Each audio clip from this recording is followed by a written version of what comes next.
এখন সারা রাজ্যের মানুষ হাজির হয়ে গেল। রাজার স্ত্রীকে আজকে শেষ করে দেবে, বিদায় করে দেবে। হাজার হাজার মানুষের আগমন হয়ে গেল। এরে বাপজান, যখন আগমন হয়ে গেল, আসিয়াকে তার সেনাবাহিনী নিয়ে যাচ্ছে, সৈন্য দিয়ে নিয়ে যাচ্ছে।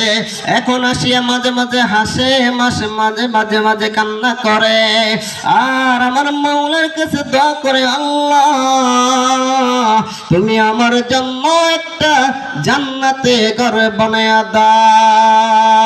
আল্লাহু আকবার। আল্লাহ তাআলা ওই আসিয়ার দোয়া কবুল করিয়া নিলেন। আল্লাহ তাআলা কবুল করিয়া নিলেন। এমন সময় যখন ফাঁসির কার্যকর হয়ে গেল, কার্যকরের সময় ফেরাউন জিজ্ঞাসা করে, এরে আসিয়া তুমি কেন হাসো? মরণের সময় তো মানুষ কান্না করে, চিন্তা করে। এখন